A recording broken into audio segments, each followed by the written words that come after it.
पिताजी, क्योंकि अपने माँ का प्यार बचपन से पाया नहीं हूँ पिताजी, इसलिए किशन को माँ की जुदाई को मैं जानता हूँ पिताजी। किशन को मत जाने दीजिए पिताजी, मैं अपना गला दबा के मर जाऊंगा। बेटा मत जाने दीजिए इसे न पतंग कह रहा है बेटा, ऐसा ठीक नहीं करोगे बेटी। और किसान तुम्हारे समक्ष है, आपके हाथ किसान के हाथों में आप उससे बात करो बेटी, बात करो। अपनी माँ को छोड़ के मत आपने मुझके जिंदगी के बारे में तो सोचा, समय हो रहा है, लेकिन माँ की जुदाई क्या होगी ये आपको मैं कोई नहीं कर सकता। मैं आपसे कुछ कहना चाहता हूँ।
आपको वचन देता है कि जब तक पारस में जाकर जब तक उस रोते हुए गुलाब को लेकर नहीं आऊंगा, तब तक अपने रात में कभी अपनी शक्ति दिखाऊंगा।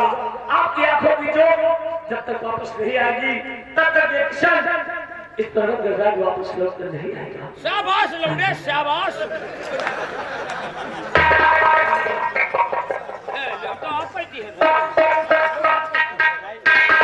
अब हम लोग फूल लाने जाएंगे।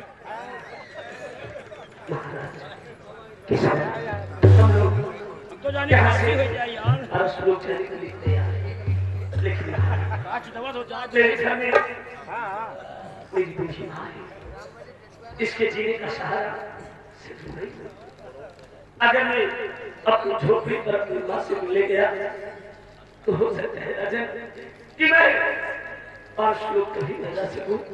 इसलिए अभी और इसी वक्त मैं इसी राज दरबार से 5 श्लोक के लिए प्रस्थान करना चाहता हूँ, लेकिन मेरे न रहने पर मेरी माँ की देख रेख, उनके खाने पीने वाले की सारी सुविधाएं ये आपकी जिम्मेदारी होगी राजन।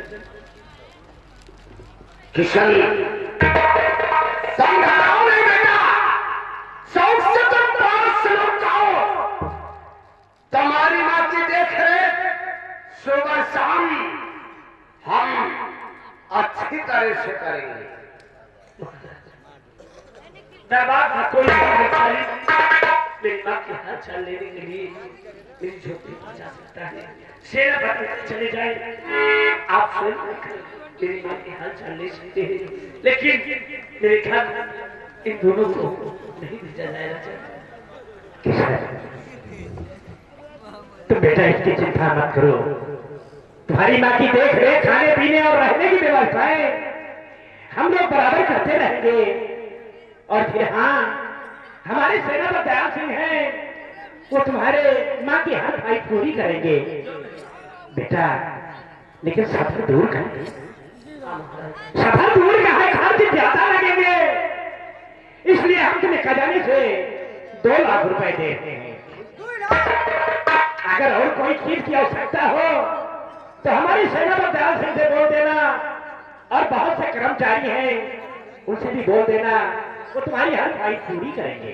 गुंडाई से पार हम चलेंगे यार, गुंडाई से चलेंगे यार।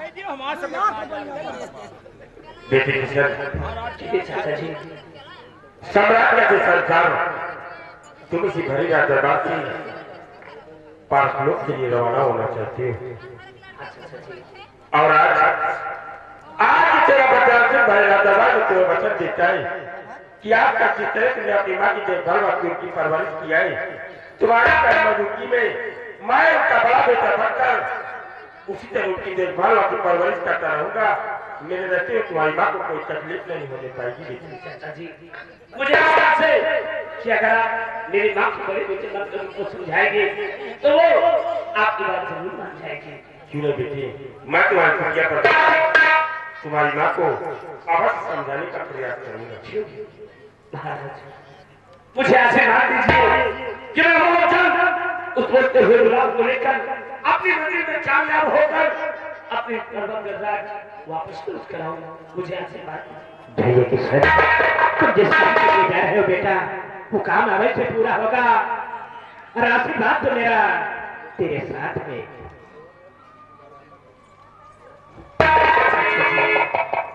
मुझे आशीर्वाद दीजिए कि मैं अपनी मंजिल में कामयाबी हासिल करके बहुत जल्द अपने स्नान वापस लौट कर आऊंगा। मुझे आशीर्वाद मेरा तुम्हारे साथ है, और मैं आता नहीं पूर्ण विश्वास करता हूँ कि जल्द तुम बोलते हो गुलाब को लेकर पर वापस आओगे, और तत्काल यहाँ से जाने की तैयारी करो बच्चे। भाई ना मैं सबके आशीर्वाद लिए है तो दे दिन जाए आशीर्वाद होगा।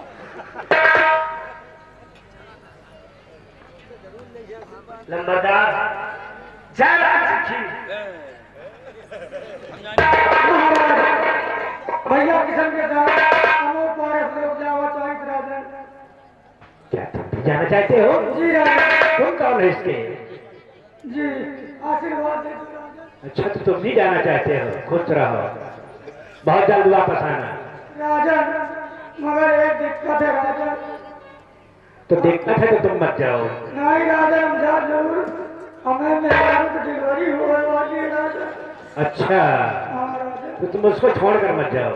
साहब तो भेज दो, को भेज दो दरबार से राजन, डिलीवरी करा दे राजन। अरे तो क्यों चिंता करते हो यार? तुम शौक से जाओ, तुम शौक से जाओ। किशन भैया के साथ रही डिलीवरी की बात, तो तुम्हारी बीबी की डिलीवरी हम अच्छी तरह से करवा देंगे। राजन साहब को भेज दो, आप चले जाओ, मगर चिंता तुम लोग हमें घर न भेजो राजन। नहीं जैसे लड़का काल हो तो आधे हो जाएगा राजन। ठीक है, तुम अपनी तैयारी करो, ये काम हमारे सेनापति दयाल सिंह कर देंगे। ठीक है राजन, हम जा रहे हैं। साहेब, जा रहे हैं ना पारस लोग भैया के साथ साहेब। ठीक है, जाओ चंपकलाल। नंबरदार जा रहे हैं पारस लोग, आशीर्वाद देते जाइए। ये पारस लोग जा रहे हैं कि सारे हमारे लोगों को मुंह पे साले अगर तू 5 लोग जा रहा है तो मैं क्या करूंगे?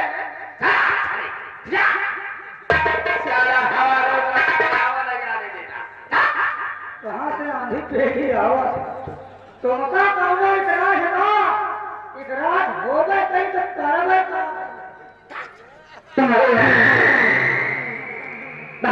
कृष्णा सिंह।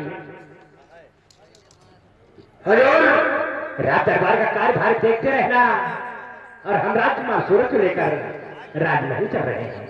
ठीक है हुजूर, जैसा आप कहो वैसा ही मैं करूंगा राजन, वैसा ही मैं करूंगा। आप सेनापति दयाल सिंह साथ चलते हैं।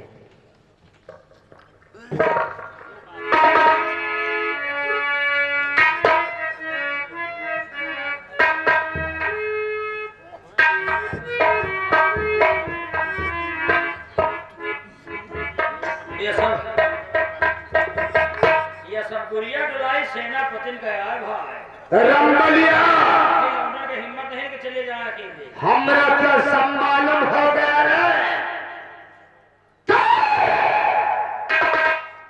इसमें सेनापति दयाल सिंह का हाथ है। पूरी पूरी हाथ ये हरामखोर सेनापति दयाल और तरुण जाति की सेना का साथ नहीं देता तो तुम्हें कोई शक्ति औकात नहीं थी शर्त से भरी शाही शमशेर को उठाने। लेकिन राम नहीं, मैं भी छत्री हूँ, शकूल से नहीं बैठूंगा।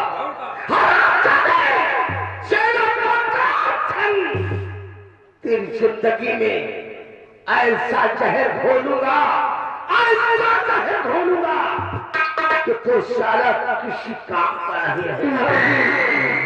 रंगलिया इसी वक्त हम सेनापति दयाल सिंह के बंगले की तरफ चलते हैं। बंगले की तरफ और आज तरुण जाति दयाल सिंह के बंगले पर चलकर ऐसी साजिश रचूंगा, ऐसी साजिश रचूंगा कि हराम जाते को बर्बाद कर दूंगा। सेनापति दयाल सिंह मिटा दूंगा और राख कर दूंगा। साले तेरे को जिंदा जलाकर राख कर दूंगा। साला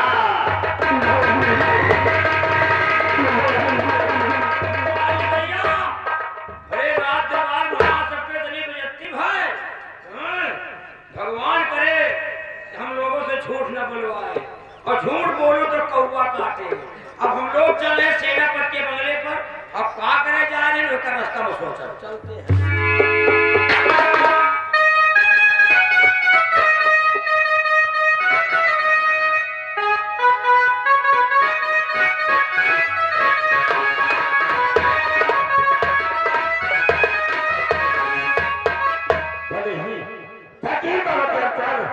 हमने बोले सर तुम्हारी साथी को हाथ भी नहीं लगाया और किसान ने तुम्हारी साथी को उठाकर इस पर्वत का से 5 लोग के लिए रवाना हो गया। लेकिन अब भाई दादा को किसान को मैंने वचन दिया है, उस वचन को निभाते अगर मेरे प्राण भी चले जाए तो मुझे कोई परवाह नहीं होगी। इसलिए मैं अपने बंगले पर थोड़ी देर रात करके किसान की कुटिया पर उसकी मां से मिलने के लिए जाऊंगा।